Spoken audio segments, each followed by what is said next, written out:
నమస్కారం. కార్తీక మాసంలో మారేడు వృక్షానికి చేసే అర్చన విశేషమైన శుభ ఫలితాలను కలిగింపజేస్తుంది. ఎందుకంటే పార్వతీదేవి ఆనంద తాండవం చేసి అలసిపోయిన తరుణంలో పార్వతీదేవి స్వేద బిందువులే భూమి మీద పడి మారేడు మొక్కలుగా ఆవిర్భవించాయని పురాణాల్లో చెప్పారు. కాశీక్షేత్రంలో కాలభైరవుణ్ణి దర్శనం చేసుకున్న ఫలితం రావాలన్నా, ప్రయాగలో స్నానం చేసిన ఫలితం రావాలన్నా, మాధవుణ్ణి దర్శనం చేసుకున్న ఫలితం రావాలన్నా కార్తీక మాసంలో మారేడును అర్చన చేయాలి.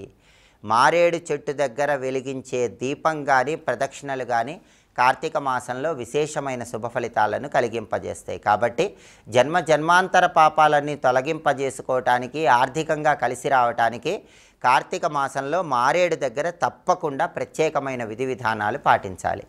ముందుగా మారేడును తాకే సమయంలో మంత్రశాస్త్రపరంగా ఒక శ్లోకం చదువుకుంటూ మారేడు మొక్కను తాకాలి.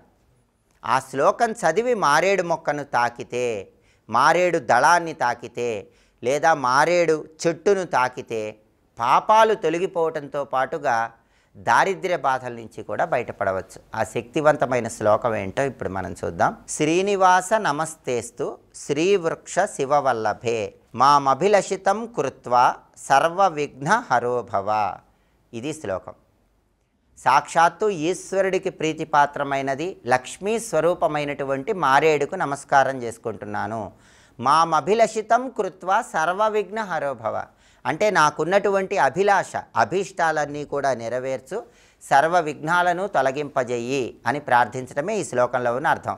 ఈ శ్లోకం చదువుకుంటూ ఎప్పుడైనా మారేడు మొక్కను తాకండి. ఆ తర్వాత మారేడు మొక్క దగ్గర కొద్దిగా పసుపు కుంకుమ వేయటం, అక్కడ దీపాన్ని వెలిగించటం, ఆ తర్వాత మారేడుకు ప్రదక్షిణలు చేయటం చేయాలి. మారేడుకు ప్రదక్షిణలు చేసేటప్పుడు ఒక మంత్రం చదువుకోవాలని కూడా మంత్రశాస్త్రంలో చెప్పారు. ఆ మంత్రం ఏంటంటే ఓం శ్రీ వృక్షాయై శ్రీనివాసాయై నమః. ఇది మంత్రం. ఈ మంత్రం చదువుకుంటూ మారేడుకు ప్రదక్షిణలు చేయాలి.